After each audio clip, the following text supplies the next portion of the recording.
بسم الله الرحمن الرحيم، وبه نستعين وعليه نتوكل. إخوتي وأحبائي جمهور التيكرز، السلام عليكم ورحمة الله تعالى وبركاته. النهاردة أنا بحب ألتقي بيكم دايما، وبحبكم وبحب أديكم المعلومة الصح. الحقيقة أنا بلتقي بيكم بعد مباراة الأهلي والزمالك اللي احنا كنا بنستعد لها في بطولة كأس مصر. طبعا بطولة الكأس مش زي الدوري أو مش زي بطولة أفريقيا أو الكونفدرالية، يعني من أضعف البطولات، إنما طالما طرفي الأهلي والزمالك بتبقى بطولة التيكرز بتبقى بتشد ناس، وبنتكلم احنا فيها وبنحب نشوفها طالما طرفي لقاء الأهلي والزمالك. يعني أنا كنا الأهلي طبعا لو اتكلمنا عن كل طرف المباراة بتاعت الأهلي، يعني الأهلي حالته مش كويسة. طبعا الأسباب معروفة ومحفوظة وبنحب نكررها. طبعا اللعيبة فعلا في غاية الإرهاق والتعب. 3 سنين اللعيبة ما شافتش راحة، مجهود عضلي، مجهود ذهني، مجهود نفسي، كل ده موجود. للأسف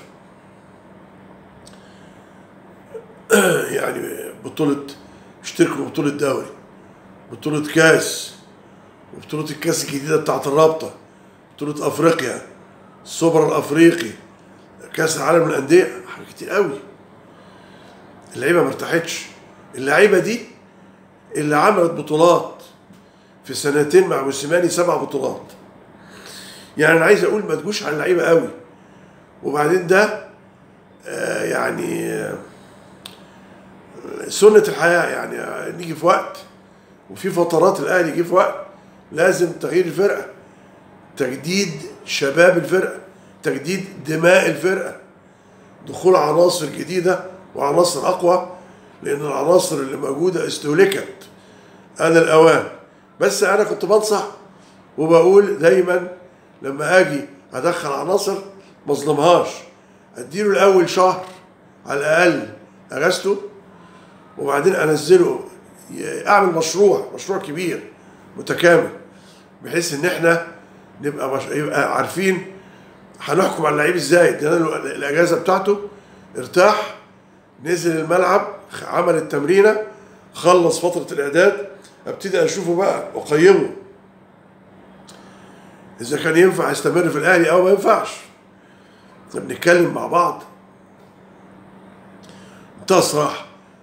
امبارح فيريرا كان العجوز معاه اللعيبة اللي عطشانة كورة، اللي جعانة كورة. الحقيقة تفرق. لعيبة مرتاحة، خدت فترات الراحة بتاعتها، وجعانة بطولات. طبعا الأهلي بطولاته أكتر، خلينا صراحة. فالحقيقة الشكل العام كان امبارح، خصوصا في الشوط الأول. إنما أنا تعليقي على الأخطاء الفردية المتكررة من لعيبة الأهلي، لا مبالاة غير طبيعية. هل الأهلي كان الأول بيفرض جزاءات وغرامات مالية؟ فالنهارده الشناوي أخطاؤه بقت كتيرة الفردية، ضيع مننا مباريات فوز بسبب أخطاؤه الفردية وفلسفته الزايدة عن الحد. السنتر الأهلي النهارده ما عندوش سنتر هافات اللي هو سيرت باكات ثابتة، كلهم دون المستوى، مفيش ولا واحد. وبعدين الراجل مصممين على أيمن أشرف سيرت باك. امبارح خطأه في التغطية في الجول الأول، يعني الشناوي غلط. فين التغطية بتاعتك وانت شايف زيزو؟ اللعبة دي تبين ان زيزو نده على الجزيري. انت فين بقى يا ايمن يا اشرف؟ انا لقيته رايح على خط الجول، انت بتجري مع اللعيب اللي رايح. دي واجبات السنتر هاف او واجبات السيرد باك، قلوب الدفاع. ما احنا دايما في الخطط النهارده العصريه الجديده قلبي الدفاع لازم يكونوا فيهم مواصفات. على سبيل المثال باص الكوره الارضيه بالاخص في الاتجاه الصح، سواء في وسط الملعب او على الاجناب. امبارح ابتدى الماتش الزمالك سيطر على الشوط الاول وتلاعب بالاهلي، وكان الشكل العام لعيبه الاهلي كانوا في حاله يرثى لها. برضو جاءت الاهداف زي ما حصل في مباراه بيراميدز. ما هو مباراه بيراميدز الراجل النهارده المدربين اللي عندهم خبرات، المدرب العجوز بيفهم الفرقه اللي قدامه. تكانيس ده ولا اسمه اللي هو اليوناني مدرب بيراميدز وفريرا عرفوا حاجه موجوده في الاهلي النهارده. الاهلي لا يستطيع بناء هجمه من الخلف.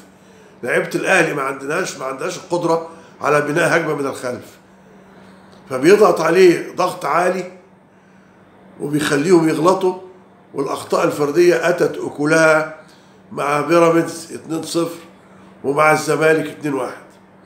الشوط الاول بدا امبارح الزمالك مسيطر، لعيبه الاهلي تحس انهم مش موجودين في الملعب، تحضير جديد كتير. قفشه كان على اليمين بطريقه، طبعا الطريقه نفسها بتاعت المدرب كانت خاطئه تماما، مش عايزين نحكم عليه من الاول، لسه بدري الحكم عليه على سوارش.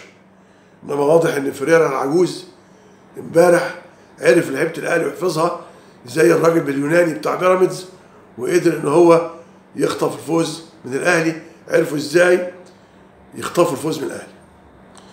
انتهى الشوط الاول 2-0 بخطأين، خطأ فردي من محمد الشناوي، وخطأ من ياسر ابراهيم ما اعرفش بيرقص داخل خط ال 18 واتخطفت وجول ما اعرفش. 2-0. نزل الاهلي الشوط الثاني واحرز هدف وحاول محاولات مستميته لاحراز التعادل، ولكن دفاع المنطقه الصارم اللي عمله الزمالك نتيجته جت كويسه، وخطف الزمالك كاس مصر من الاهلي بنتيجه 2-1. لسه كاس الرابطه موجود، لسه السوبر هيتلعب في اكتوبر، في ماتشات لسه هتتلعب بين الاهلي والزمالك. انما الفتره الاخيره بتاعت الاهلي في حاجات يعني بقت زايده عن الحد، بقت اخطاء فرديه زايده عن الحد، واللعيبه مستهلكه تماما. حتى التدوير ما ينفعش لان الاصابات كتير، ومن ضمن الاسباب الضغط 3 سنين ما فيش راحه لعيبه الاهلي، والاصابات اللي مأثره على الفريق. الفرقه اللي قدام الاهلي ما بتعترفش بالكلام ده، تقول لك الاهلي ومن حضر هو ده الاهلي، وهذا من قوه وخوف الفرق الثانيه من الاهلي. ما بتعترفش ان في غيابات في الاهلي، وبالتالي بيتكلموا على اساس ان اللي بينزلوا حتى لو من ناشئين في الاهلي هم دول فرقه الاهلي. حكم الهولندي كان كويس، خطأه الوحيد ان يوسف اوباما خد انذار، وكوره في اخر الماتش كان المفروض انذار تاني وطرد، هو ده خطأه الوحيد. غير كده اعتقد انه كان حكم كويس وكان فير، وكان التحكيم ما اثرش في نتيجه اللقاء. فدايما احنا بنقول عايزين، والامبارح الحقيقه راعوا الاخلاق الرياضيه كانت موجوده، وكان العلاقه بين اللعيبه في الملعب علاقه جيده كويسه قوي. انا بقول الاهلي بيعيش فتره يعني فتره سيئه، فتره هبوط مستوى، فتره عدم اتزان، فتره عدم ثبات المستوى. بالراحه والامور تبقى بالراحه، حتى فرصه في الدوري قلت، انما الاهلي دولابه مليان بطولات. فطالما الاهلي دولابه مليان بطولات ما يهمش. مبروك للزمالك، عمل جيم امبارح كويس وعرف يخطف المباراه من الاهلي. هارد لك للاهلي، وان شاء الله. ما هو كده الكره مش هتفضل تكسب على طول او تخسر على طول، لازم تكسب وتخسر، بس شكلك في الخساره يبقى كويس عشان نقول فعلا هارد لك، انت تستاهل، او يعني نحكم على الامر ان انت نقول هارد لك. انما بالصوره السيئه اللي ظهر بها الاهلي امبارح ما ينفعش. ان شاء الله سبسكرايب شير اشترك في القناه، والفتره الجايه هتبقى سخنه قوي، وهديك معلومات قيمه جدا باذن الله. ارجو ان انا ما كنتش ضيف تقيل عليكم. استودعكم الله، والسلام عليكم ورحمه الله تعالى وبركاته.